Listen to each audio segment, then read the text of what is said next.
¿Qué tal, hermanos? Buenos días. Hoy vamos a continuar en Efesios, capítulo número 5. Vamos a hacer una oración para comenzar. Padre, te damos muchas gracias por esta mañana. Te agradecemos por la oportunidad que nos das de estudiar tu palabra. Gracias por que hemos podido a lo largo de estos capítulos aprender de tu amor, de lo que has hecho por nosotros, Dios. Te rogamos que nos ayudes a caminar como hijos tuyos, hijos de luz, Padre. Bendito eres. Amén. Sale, hermanos, pues vamos al capítulo número 5.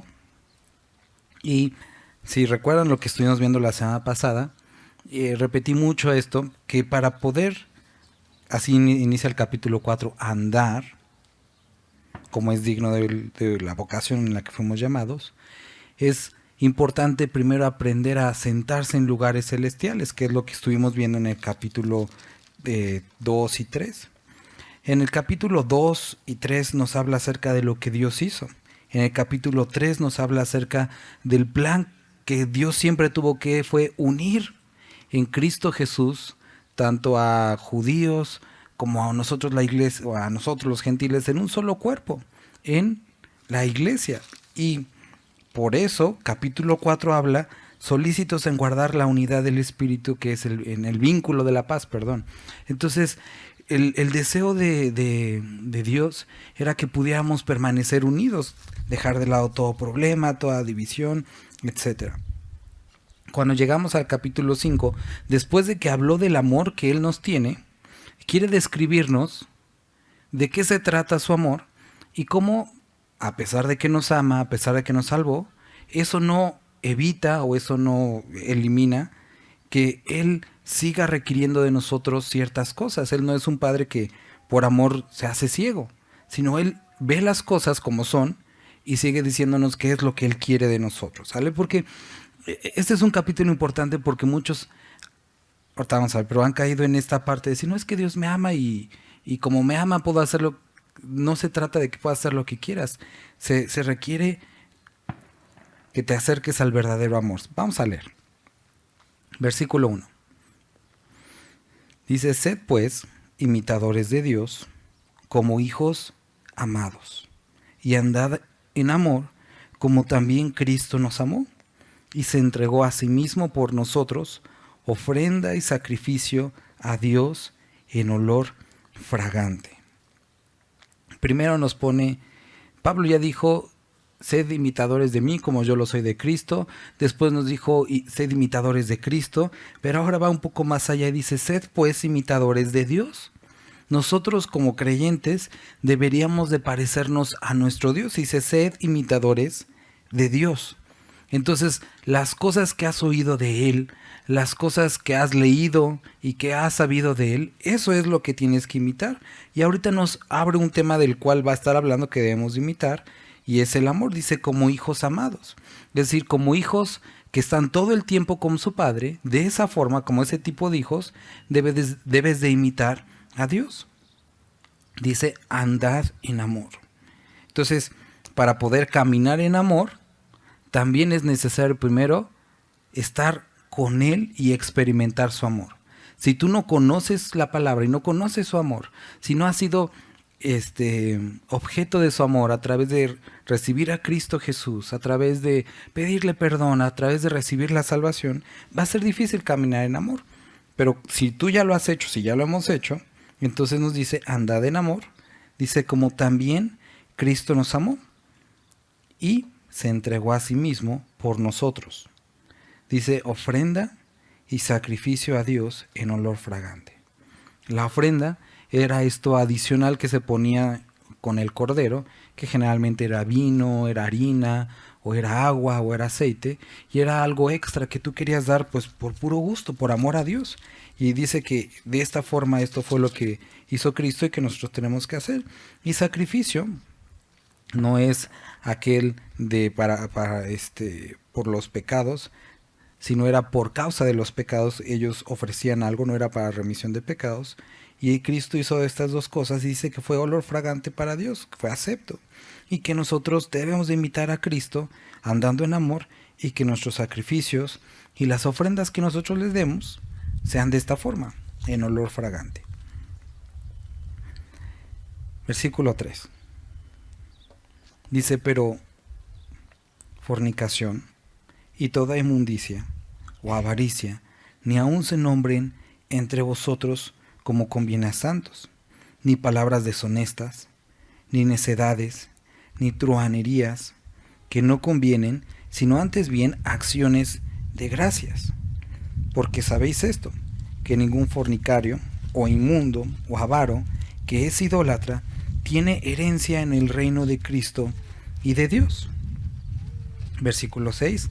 Nadie os engañe con palabras vanas, porque por estas cosas viene la ira de Dios sobre los hijos de desobediencia. La palabra nos indica que Cristo murió por todas estas cosas que vemos enumeradas aquí. Todas y cada una de ellas murió Cristo. Por cada una de estas cosas pagó Cristo. Pero cuando estuvimos leyendo el libro de Romanos, y cuando estuvimos leyendo también Gálatas, veamos acerca del amor y de la gracia de Dios y cómo cubrió todos nuestros pecados.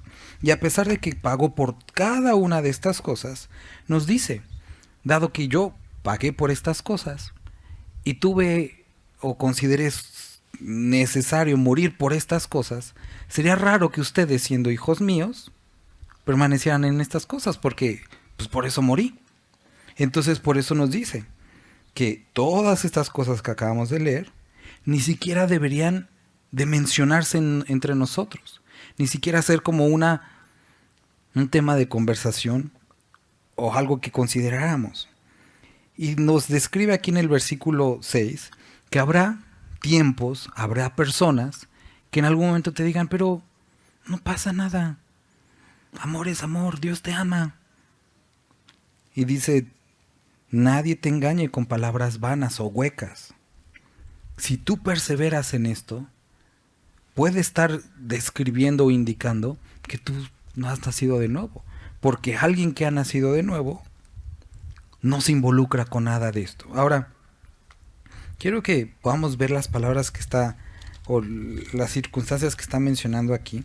Primero, si notas, todo tiene que ver con el área sexual, dice, pero fornicación y toda inmundicia. Y aquí describe pues cualquier tipo de práctica sexual contraria a lo que Dios estableció. O avaricia, ni aun se nombre entre vosotros. Y más adelante nos dice que la avaricia es idolatría, como conviene a santos. Ahora, tanto la fornicación y la inmundicia y todo lo que describe aquí se relaciona con la avaricia porque es desear aquello que no te pertenece. Entonces dice, ni siquiera se menciona entre vosotros como conviene a santos, santos, ni palabras deshonestas. Y el contexto y el significado de esto de palabras deshonestas son aquellas conversaciones relacionadas con el área sexual, como burlas, chistes, como los mexicanos lo conocemos, albures y cosas así. A eso se refiere con esas palabras deshonestas. Y necedades, el insistir y perseverar en esto. Truhanerías, tiene el significado muy similar a la que dice palabras deshonestas. Son estos comentarios, sugerencias de doble sentido relacionado con el área sexual. Dice que no convienen, sino antes bien acciones de gracias. Y después vuelvo a leer esto. Dice, porque sabéis esto, que ningún, dice fornicario, ningún inmundo o avaro, que es idólatra, tiene herencia en el reino de Dios.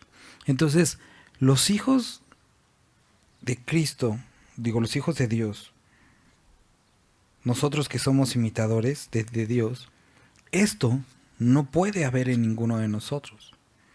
Si nosotros, como dice la palabra, y lo sabemos, si pecamos, abogado tenemos para con el Padre, y eso es verdad, y eso es un descanso. Pero hay una diferencia entre aquellos que han pecado y se han arrepentido, a aquellos que deciden vivir de esta forma, sea abierta o sea encubiertamente. Esto es la misma onda que sucedió con Caín, no sé si te acuerdas. En el libro de Génesis llega Abel, llega Caín con su ofrenda, y muchos se han enfocado en que no, es que la de Caín no era de sangre. Ese nunca fue el problema. Caín trae su ofrenda y Dios le dice, si tu actitud, si no hubiera pecado en tu vida, ¿no crees que aceptaría tu ofrenda? El problema nunca fue lo que ofreció, sino la actitud. Él pensaba que no importa con qué actitud venga, mientras yo te dé, tú tienes que estar contento. Y el día de hoy es lo que en algunos lugares se enseña tristemente. Si tú traes tu diezmo, si tú traes tu ofrenda, si tú vienes a la iglesia, me ya con eso. Pero la verdad es que no. Porque Dios no únicamente, o más bien a Dios no le interesan los sacrificios externos. Él quiere nuestro corazón. Lo vemos descrito, lo hemos hablado en varias ocasiones. Tanto en el Antiguo como en el Nuevo Testamento dice, obediencia quiero, no sacrificios. Entonces, no puedes decir que eres un hijo amado de Dios, que eres un imitador de Dios, si esto hay en tu vida y no existe arrepentimiento por ello. Entonces, si alguno de los que estamos aquí, algo de esto hay, y no existe arrepentimiento, quiero decirte que estás en un gran problema, pero que se puede solucionar. Si te acercas a Dios, te arrepientes, Él puede cambiar tu vida. Y tenemos también que saber que estas cosas no deberían de existir entre los creyentes. Pero el día de hoy hay muchas iglesias en las que los pastores, en las que los congregantes están involucrados en fornicación, están involucrados en adulterio, están involucrados en avaricia. Eso es algo muy común en las iglesias cristianas el día de hoy. En muchas de las iglesias aquí en Puebla, alrededor de nosotros, eso es algo común. Pero aquí dice, vuelvo a leerlo, porque sabéis esto, que ninguno que hacen esto tienen herencia en el reino de Cristo y de Dios. Que nadie te engañe, que pueden andar como por la vida y así, como si nada. Dice que nadie los engañe con palabras vanas. Porque por estas cosas viene la ira de Dios sobre los hijos de desobediencia. Y los describe como hijos de desobediencia. Versículo 7. No seáis pues partícipes con ellos, porque en otro tiempo erais tinieblas. Eso es lo que eras antes. Pero si ahora veniste a Cristo, ¿por qué tendrías que regresar? Sería como ilógico. Antes eras eso. Y por eso dice, no participes con ellos. ¿Cómo puedes participar? Obviamente haciendo lo mismo, involucrándote, tapándolos, alegrándote por lo que hacen. Dice, no seáis pues partícipes con ellos, porque en otro tiempo erais tinieblas, mas ahora sois luz en el Señor. Andad como hijos de luz. Eso es lo que corresponde ahora a nosotros. Andad como hijos de luz. Versículo 9. Porque el fruto del Espíritu es en toda bondad, justicia y verdad, comprobando lo que es agradable al Señor. Y no participéis en las obras infructuosas de las tinieblas, sino más bien reprendedlas. Entonces, primera cosa, como Dios nos ama, Él murió. Como Dios nos ama, entregó a su Hijo Jesucristo. Pero el que Él nos ame, a pesar de que entregó a su Hijo Jesucristo y que puede perdonar, no quiere decir que va a permitir o a soportar que permanezcamos en nuestros pecados. Él sigue insistiéndonos, aléjate de eso. Sí nos ama, pero no quiere decir que en su amor se va a cegar y nos va a permitir andar así. Todo lo contrario, como nos ama y sabe que esto nos daña, quiere que nos alejemos de esto. Siguiente, como Él nos ama, nos dio a su Espíritu y nos dio los frutos, el fruto del Espíritu, para que nosotros abundemos en Él, que es lo contrario, dice, en bondad, justicia y verdad. Y no se trata de qué tanto puedo hacer sin estar pecando, sino, versículo 10, comprobando lo que es agradable al Señor, disfrutando y teniendo la posibilidad de agradarle. No solamente no desagradarle, sino de ahora hacer cosas para agradarle, serle grato al Señor. Y esto es lo que ahora podemos hacer. Anteriormente en nuestra vida de pecado no podíamos agradar al Señor, porque es algo que la carne no puede hacer, pero ahora podemos comprobar lo que es agradable al Señor. Versículo 11 dice, y no participéis en las obras infructuosas de las tinieblas, sino más bien reprendedlas. Entonces, no solamente es no participar, no solamente es buscar agradarle, sino tenemos una responsabilidad. Y aquí quiero que puedas notar que dice no participéis en las obras. No está hablando de las personas, está hablando exactamente de las obras que hacen las personas. Dice, sino reprendedlas. Nuestra pelea no es con las personas, porque en el caso, por ejemplo, de los que no son creyentes, esa es la forma en la que viven. Y nuestra pelea no es con las personas, es con las obras, es con las filosofías, es con ese tipo de enseñanzas que son contrarias a las Escrituras. Y con los que son creyentes, Judas nos dice que contendamos ardientemente por la fe que una vez nos fue dada. Entonces, si tú, un hermano, uno de nosotros, estamos caminando en algo de esto, nuestra responsabilidad es reprender aquello que no es correcto. Esa es nuestra responsabilidad, dice, no participes, sino repréndelas. Porque vergonzoso es aún hablar de lo que ellos hacen en secreto. Quiero que veas que está fijando un estándar. Dice, es una vergüenza que entre la iglesia se llegue a saber que algo de esto hay. Y qué avergonzado se ha de sentir el Espíritu, qué avergonzado se ha de sentir nuestro Dios cada vez que mira las iglesias en Puebla el día de hoy. Ya no digamos de otras partes en Puebla, porque esto es algo común. Dice, y esto debería de producir en nosotros vergüenza cuando nos enteramos de lo que hacen en secreto, o ya a veces tan en secreto. Mas todas las cosas, cuando son puestas en evidencia por la luz, son hechas manifiestas, porque la luz es lo que manifiesta todo. ¿Qué es lo que nos describe? Que cuando hay una conducta, un pecado, que las personas dicen, no, es que no es tan malo, es que no es pecado, pero lo pones a la luz de la palabra, y si la palabra dice que es pecado, eso es, queda manifiesto, y no importa quién sea quien lo haga, no importa cuánto tiempo lo hayan hecho, no importa que sea incluso una parte de la práctica dentro de una iglesia, sigue siendo malo y sigue siendo manifiesto porque la palabra de Dios lo ha descrito como lo que es. Y por eso describe que la palabra de Dios es nuestra guía, es nuestra regla. Si la palabra de Dios manifiesta que algo no está en la luz, así es. Y no importa, vuelvo a repetir, quién sea que lo dice o quién sea que lo haga. Por eso, más todas las cosas cuando son expuestas en evidencia por la luz, son hechas manifiestas porque la luz es lo que manifiesta todo. Ojo, quiero que veamos, como seres humanos, cuando decimos amar a una persona y vemos que tiene actitudes incorrectas, muchas veces decimos, ay, es que pues como me cae bien, pues me hago como el que no veo. Eso no es amor, eso no lo hace Dios. Y aquí nos está describiendo qué es lo que tendríamos que hacer. Eso es lo que hace Dios, imítenlo. Después nos dice, no solamente no se trata de no hacer mal, sino de procurar y buscar hacer el bien. Eso es lo que hace Dios, imítenlo. Tercera parte, porque Dios nos ama, no deja de señalar lo que es incorrecto. Y muchas veces decimos, ay, pues es que, pues ya ni le voy a decir nada, pues me cae bien. Si esto hace Dios, y aquí dice que lo imitemos, imítalo. Cuando alguien está haciendo algo incorrecto, lo que hace Dios es manifestar aquello que es incorrecto. Es lo mismo que nosotros tenemos que hacer. Cuando algo no está funcionando, necesitamos ser transparentes, necesitamos ser... Hablábamos de este tema el jueves, el miércoles con los varones, íntegros. La integridad es una característica de todos los días y que a veces nos hemos acostumbrado que somos íntegros en lo general o en lo importante, pero en los pequeños detalles eso los dejamos pasar. Y eso es un error porque eso no es integridad. Cuando no lo eres en todo, no lo eres en nada. Entonces, integridad.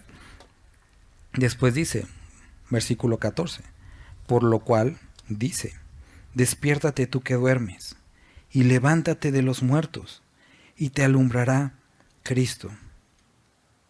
Despiértate tú que duermes, y levántate de los muertos, y te alumbrará Cristo. Mirad pues, con diligencia, cómo andáis, o como andéis, no como necios, sino como sabios, aprovechando bien el tiempo. Esta palabra hace referencia a las oportunidades, porque los días son malos. Por tanto, no seáis insensatos, sino entendidos de cuál sea la voluntad del Señor. Vuelvo a repetir, lo primero que dice es que como nos ama, su amor no lo hace ciego al pecado. Después, como nos ama, nos dio frutos para que abundemos en ello. Como nos ama, nos dio la oportunidad de agradarle. Como nos ama, expone lo que no es correcto. Y aquí describe lo siguiente: como nos ama, no nos deja ser perezosos y estar tumbados en el sofá todo el día, sino Él está buscando de nosotros que aprovechemos bien el tiempo, porque nos ama. Y necesita o quiere o requiere de nosotros, no porque si nosotros no lo pueda hacer, sino porque quiere hacernos partícipes, que si tú estás ahí como creyente durmiendo, levántate y te va a alumbrar Cristo. Porque puede ser que estés viviendo la vida de creyente como un necio, pensando que, pues, ya soy salvo, voy a la iglesia los domingos y ya. Pero no se trata de eso. Dice, se trata de andar no como necio, sino como una persona sabia. Que, digo, conocemos casi todos este versículo, que el principio de la sabiduría, ¿qué es? Entonces lo que está describiendo es que andemos de una forma en la que cada uno de nuestros actos demuestren o manifiesten temor a Jehová.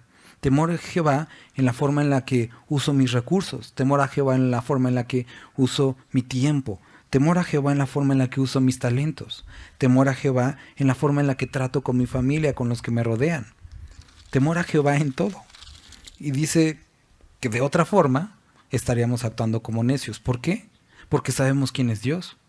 Sabemos quién es Él. Sabemos lo que ha hecho. Sabemos lo que podría hacer. Y aún así se contiene. Y sabiendo todo esto, actuar de una forma como si no existiera Dios, eso es ser necios. Eso dice, no actuemos como necios, sino como sabios. ¿Por qué? Porque es necesario que aproveches el tiempo, las oportunidades. ¿Por qué? Porque los días son malos. Porque es la realidad. Hay muchas más personas que no les interesa a Dios que los que le interesa a Dios. Y hay mucha más actividad y mucho más, el enemigo está más activo que los creyentes. Y porque los días son malos, porque es mucho más fácil caer, necesitamos aprovechar las oportunidades para predicar el evangelio y para hablar de Dios. Ya te lo he dicho en otras ocasiones y no se trata de ser fatalistas, pero piensa qué edad tienes. O sea, yo tengo 39 años. Sé que estoy seguramente ya a la mitad de mi vida. Y me quedan, a lo mejor, si bien me va, otros 39. Y de esos 39, no todos son años útiles o efectivos, porque va a llegar un momento en el que no voy a tener la misma fuerza.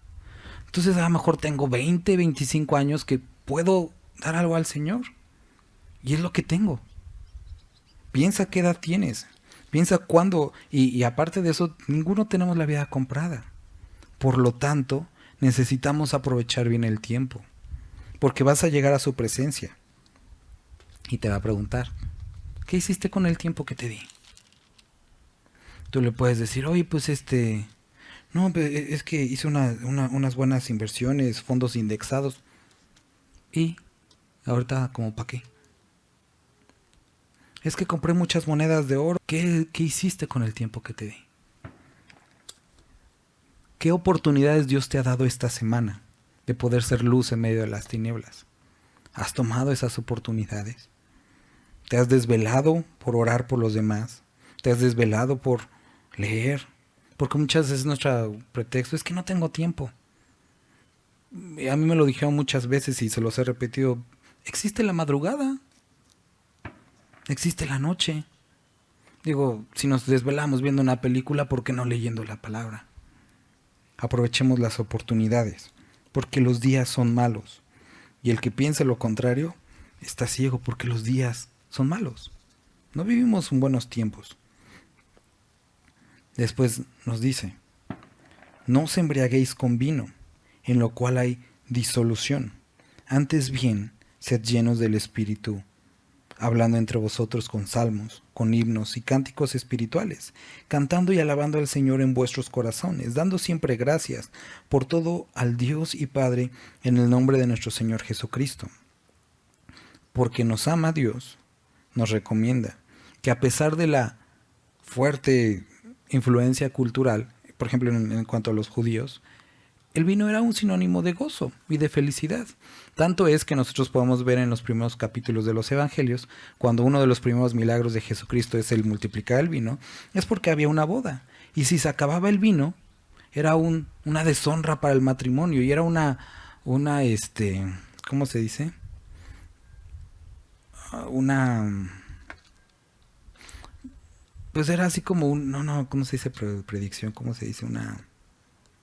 Un augurio, un presagio de que no iba a haber gozo en el matrimonio. Tal era la perspectiva que se tenía del vino en la época y en la cultura, que simbolizaba gozo y la gente se ponía contento. ¿Y qué es lo que se ponía a hacer? Pues se ponía a bailar, se ponía a cantar, se ponían felices y se abrazaban y decían, tú eres mi mejor amigo, en serio eres mi mejor amigo, dando gracias, ¿no? Pero aquí dice la palabra que como nos ama nos ha dado algo que trae verdadero gozo, algo que no es pasajero y algo que no acaba con dolores de cabeza ni vómito. Dice, no os embriaguéis con vino en lo cual hay disolución, antes bien, sed llenos del Espíritu Santo. Eso que realmente nos puede llevar a poder hablar entre nosotros, con salmos, con himnos, con cánticos espirituales, haciéndolo un poquito más amplio. Lo que debemos de buscar porque nos ama, nos ha dado la capacidad de no buscar lo material, que nuestros satisfactores no estén únicamente en lo material. No tiene nada de malo lo material, pero lo espiritual es perdurable y por lo tanto, como nos ama, nos ha dado su espíritu y la capacidad de poder buscar aquellas cosas espirituales que traen verdadero gozo, verdadera amistad, verdadera paz, verdaderos frutos, dando siempre gracias en todo al Dios y Padre en el nombre de nuestro Señor Jesucristo. Produce verdadero gozo y produce verdadera alabanza. En Romanos veíamos, se me fue la cita, pero veíamos, decía, por cuanto no dieron gloria a Dios. De ahí a partir de ese versículo empieza a describir todo a lo que el hombre cayó, sino que su necio corazón se entenebreció y se dieron a pasiones. Pero todo inicia con dos cosas, no darle la gloria a Dios ni darle gracias. El ser mal agradecidos es algo que Dios considera como algo peligroso y que nos lleva a pecar. Y aquí nos dice que el Espíritu Santo estando en nuestra vida nos capacita ¿para qué? Para dar gracias a Dios por todo. Cuando tú eres quejón y de todo te quejas, querido hermano o hermana, necesitas a Cristo. Porque quienes tienen al Espíritu están capacitados para poder dar gracias aún en la dificultad. Versículo 21. Someteos unos a otros en el temor de Dios. Las casadas estén sujetos a sus propios maridos como al Señor, porque el marido es cabeza de la mujer, así como Cristo es cabeza de la iglesia, la cual es su cuerpo, y Él es su Salvador. Así que, como la iglesia está sujeta a Cristo, así también las casadas lo estén a sus maridos en todo. Maridos, amad a vuestras mujeres, así como Cristo amó a la iglesia y se entregó por ella. Entonces, como vuelvo a repetir toda la lista, como nos ama, nos da la oportunidad de imitarlo, no se hace ciego al pecado. Como nos ama, nos da la oportunidad de experimentar los frutos. Como nos ama, nos da la oportunidad de serle agradable. Como nos ama, nos da la oportunidad de ver, bueno, más bien exhibe el pecado. Como nos ama, nos llama a aprovechar bien el tiempo. Y aquí, cuando continúa esto, dice que como nos ama, o el amor de Dios, y lo que debemos de imitarlo, es que Él fijó una estructura de responsabilidades.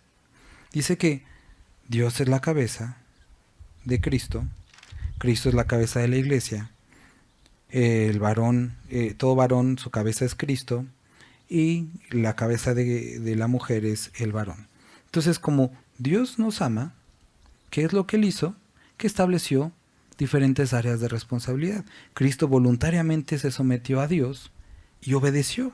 Y dice que haciéndose obediente, vino, se hizo hombre y murió en la cruz. Y como Cristo, y esto es lo que quiero que veamos, esto es lo que describe mansedumbre. Cristo tiene todo poder, es todopoderoso, es omnisciente, omnipotente, eterno, tiene todas las características. No es menos que Dios, pero voluntariamente se dio y se puso bajo el Padre, no porque fuera menos importante o porque supiera menos, como un acto de obediencia. De la misma forma, si Cristo hizo esto, dice por esta causa, o por esto, dice sean imitadores. Lo que estamos leyendo, sed pues imitadores de Dios como hijos amados. Entonces, Dios ha puesto en esta forma de amor, en esta forma de responsabilidad, personas que pueden guiarnos, personas que están enfrente de nosotros. Y aquí dice versículo 21, someteos unos a otros en el temor a Dios. Y esto es claro, no en el temor al hombre, sino en el temor a Dios. Porque es lo que hacen algunas iglesias el día de hoy, malamente, asustan a las personas. Es que si tú no te sometes al pastor, te va a caer la maldición de Dios, lo cual no es cierto. Es una mentira, es una herejía. Y el que lo dice es un hereje, o los que lo dicen, porque tal cosa no existe. Aquí dice que nos sometamos unos a otros, nos pongamos unos bajo la responsabilidad de otros. Dice, ¿cómo? En el temor de Dios, no en el temor del hombre. Es decir, por obediencia a Él. Porque Él ha puesto personas que nos guíen. Más inteligentes, más importantes, no. Simplemente Él ha elegido. ¿Y por qué? A veces no lo sabremos. Hay ocasiones en las que sí. Pero cuando nosotros nos sometemos entre nosotros en el temor a Dios, entonces estamos siendo imitadores de Dios y al estar en obediencia, Dios pues obra en nuestras vidas. Y entonces empieza a describir lo siguiente: las casadas estén sujetas a sus propios maridos como al Señor. Y aquí quiero que veamos error grande que se comete. No todas las mujeres se tienen que someter bajo todos los hombres. Mi esposa solamente conmigo. Las demás esposas, eso no es mi problema. Y si tú, hombre, estás diciendo, no, es que hermana, sométete, te vas a meter en problemas. Porque cada esposa es con su esposo y punto. La hermana no tiene que responder a ningún otro hombre, más que a su esposo. Entonces, esto es algo importante. Dice, las casadas estén sujetos a sus propios maridos. ¿Cómo? Como lo harían con el Señor. Como al Señor. Dice, porque el marido es la cabeza de la mujer, así como Cristo es cabeza de la iglesia. Cuando estuvimos en el libro de Corintios explicamos esto, lo vamos a decir brevemente. Esto es un arreglo o una forma de primogenitura, como lo describe la palabra. Porque en el libro de Corintios nos menciona que ya no sé si es Corintios, creo que no, pero dice que el varón fue formado primero y después la mujer, y uno dirá, bueno, porque nació primero es más importante. No, sino que en la cultura o bajo la cultura judía o la cosmovisión judía, lo que sucedía es que el primero era el primogénito y tenía de por vida responsabilidad por todos sus demás hermanos. Y de hecho, cuando el padre moría, si eran 3 hermanos, la herencia se dividía en 4, porque al primogénito se le daba una doble porción de la herencia por ser el primogénito y para poder cuidar de sus hermanos. De la misma forma, al hombre haber sido formado primero, se le da esta condición de primogénito y por lo tanto no es mayor en importancia, sino tiene una responsabilidad por la mujer y en este caso por su esposa. Por eso dice, las casadas estén sujetas a sus propios maridos, como al Señor. Porque el marido es la cabeza de la mujer, ya vimos, es una cuestión de primogenitura, no de importancia, no de talentos, no de inteligencia, ni de nada más, así como Cristo es la cabeza de la iglesia, la cual es su cuerpo y Él es su Salvador. Ahora, si aquí le queremos agregar esos términos raros que hemos hecho en algunas iglesias de, sí, es la cabeza, pero yo el cuello, eso ni siquiera es bíblico, no tiene nada que ver. Cuando describe la cabeza es aquel que dirige, que sobrevé, que cuida. No está hablando de como cosas raras, ¿no? Entonces, así como Cristo es la cabeza de la iglesia, la cual es su cuerpo, y Él es su Salvador. Así que, como la iglesia está sujeta a Cristo, así también las casadas los estén a sus maridos en todo. Ahora, quiero que veamos esto. El mandamiento es de Dios a las mujeres. Nunca es el mandamiento dado de Dios, encomendado que los hombres lo hagan valer. Es decir, sujétate a mí, mujer. No, eso es algo entre las mujeres y Dios. Y el hombre nunca tiene que exigir esto, porque esto es entre ellas y Dios. ¿Sale? a Cristo, así también las casadas lo estén a sus maridos en todo. Maridos, amad a vuestras mujeres, así como Cristo amó a la iglesia y se entregó a sí mismo por ella. Entonces, ¿qué es lo que está diciendo? Que el matrimonio es una declaración, es un símbolo de la relación entre Cristo y la iglesia. Por lo tanto, tenemos una responsabilidad muy grande como creyentes. Si decimos ser imitadores de Dios, las personas deben de ver esto. Spurgeon escribía de un amigo que tenía, que era un ateo famoso en la época. Y este hombre ateo, el nombre lo olvidé, decía lo siguiente: puedo rebatir cualquier tipo de argumento en contra de Dios y de los creyentes, pero lo que no puedo rebatir es el testimonio de mi madre, que es cristiana. Él no podía hablar ni decir nada en contra de ello, porque había visto una mujer que era diferente. Podía decir y hablar, pero de su madre no podía hacer nada, porque era una mujer que siempre había dado testimonio. Y cuando nos dice ser imitadores, puede haber personas que tengan buenos argumentos, y puede ser que lleguen momentos en los que nosotros nos caemos con argumentos cortos por nuestra falta de conocimiento, pero una vida transformada, nadie puede decir nada. Y cuando describe esto, que el matrimonio es la representación entre el amor que Cristo tiene a la iglesia y que la iglesia debería tener por Cristo, hermanas y hermanos, tenemos una gran responsabilidad. Hermanos, casados o no casados, porque digo, van para allá, ¿no? Necesitas saber que lo que hizo Cristo, nos lo describe, también Pablo lo escribe, dice que siendo en forma de Dios, o sea, siendo alguien, no estimó ser igual a Dios como algo a que aferrarse, sino se despojó y se hizo obediente, haciéndose hombre y muriendo en la cruz. Entonces se despojó de eso que era, de esa individualidad, de ese poder, de eso, por amor a nosotros. Dice, de esta manera tienes que amar a tu esposa. ¿Cómo? Así, despojándote de que eso que tú eres, de tu individualidad, de tu lo que sea, sacrificándote. Dice, así como Cristo amó a la iglesia y se entregó a sí mismo por ella. ¿Con qué propósito?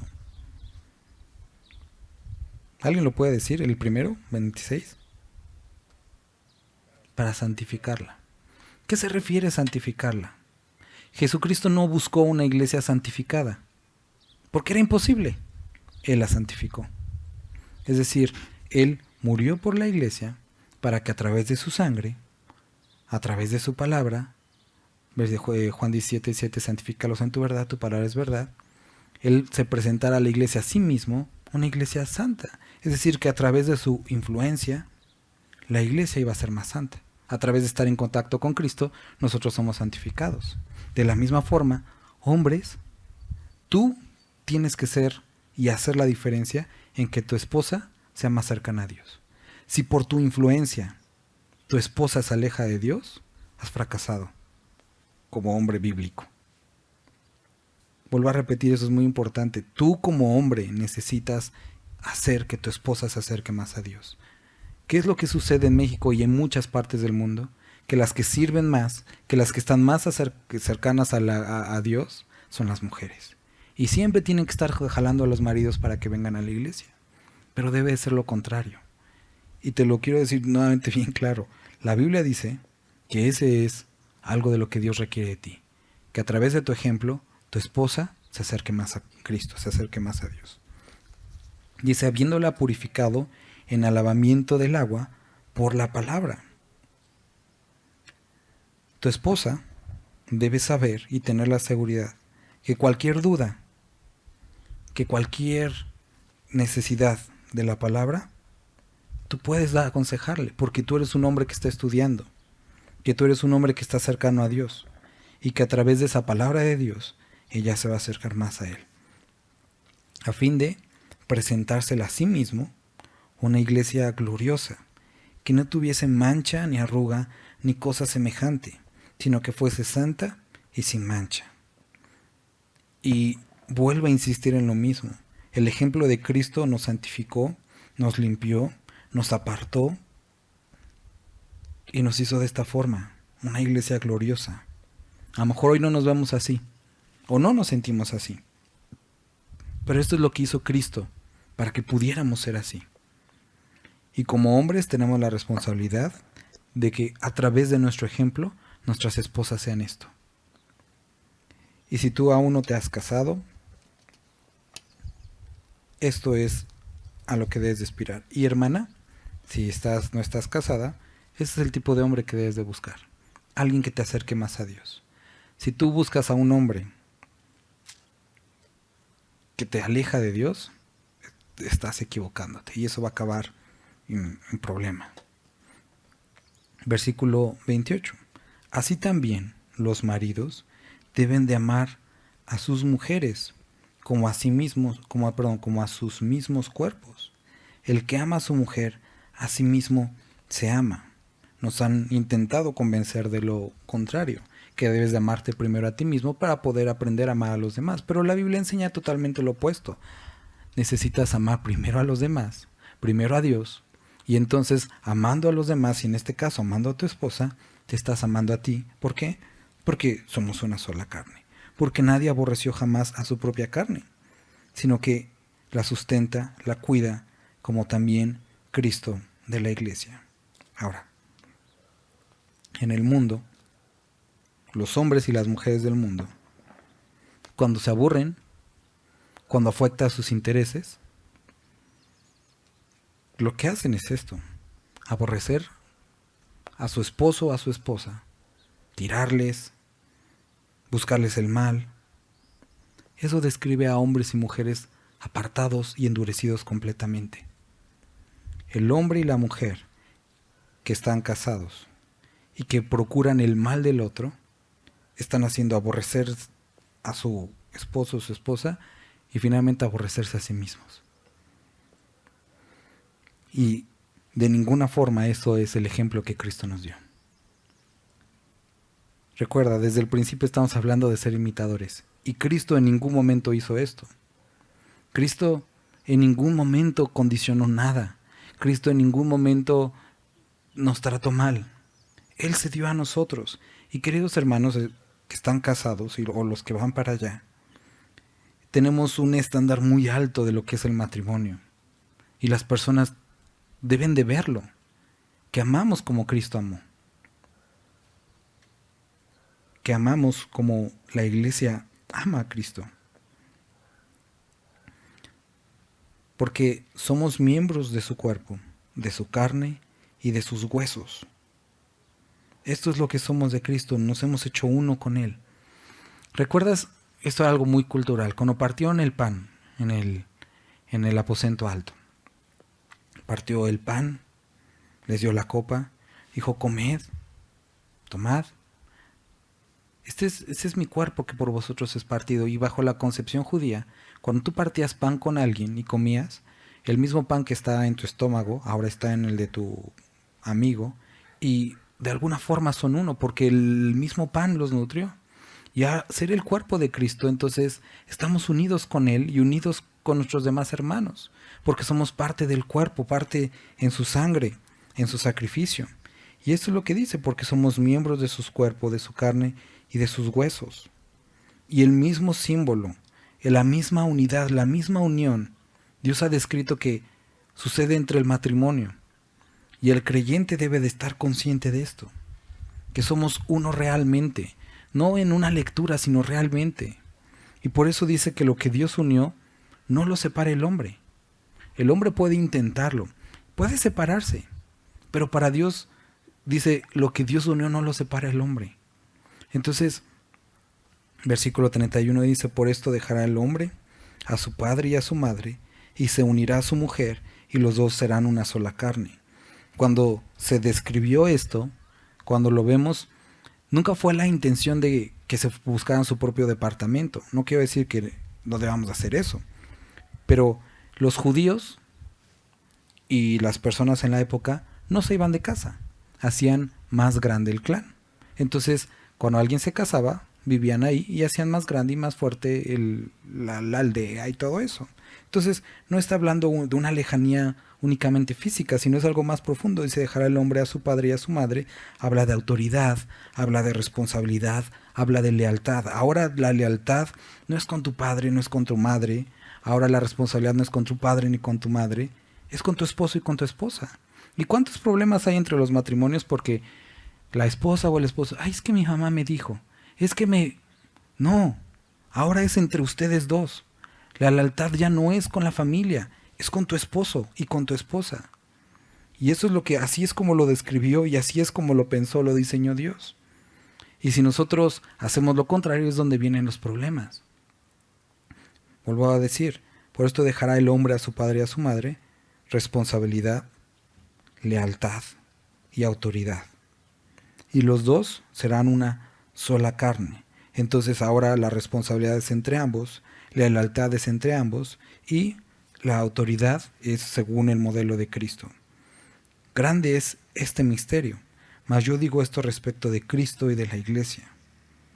Por lo demás, cada uno de vosotros ame también a su mujer, como a sí mismo, y la mujer respete a su marido. Vuelvo a leer el primer versículo y con eso termino. Sed pues imitadores de Dios. Imitémoslo en no desestimar el pecado. Imitémoslo en el fruto de bondad, justicia y verdad. Imitémoslo comprobando y buscando lo que es agradable a Él. Imitémoslo manifestando, reprendiendo aquello que no es correcto. Imitemos a Dios, sometiéndonos a las autoridades y a nuestros hermanos que ha puesto delante de nosotros. Imitemos a Cristo, imitemos a Dios en el amor que debemos de tener entre la familia, entre los esposos, porque de esa manera nos amó. Imitémoslo respetando y amándonos entre nosotros, porque algo más aparte de esto no es lo que Dios enseña. Y vuelvo a repetir, y ahora sí, de veras que con este versículo termino. Dice en el versículo 4, solícitos en guardar la unidad del Espíritu en el vínculo de la paz. El deseo de Dios es que como iglesia nos mantengamos juntos, como amigos nos mantengamos juntos, como familias nos mantengamos juntos, como hermanos nos mantengamos juntos, como primos nos mantengamos juntos. El deseo de Dios es la unidad. La división es obra del enemigo. Vamos a orar. Padre, te damos muchas gracias por este capítulo. Gracias por la oportunidad de leerlo, Dios. Te ruego que mis hermanos, mis hermanas, que cada uno de nosotros podamos esta semana estar atentos a los intentos de nuestro enemigo de separarnos, de ser agentes de separar, de faltas de respeto, de faltas de amor. Ayúdanos a estar atentos a las oportunidades que tú pones delante de nosotros. Y si hemos estado viviendo el tiempo como necios, Padre, ayúdanos a vivir este tiempo que tú nos has dado, estas oportunidades como personas sabias que te temen y que te buscan a ti. Bendito eres, Dios. Amén.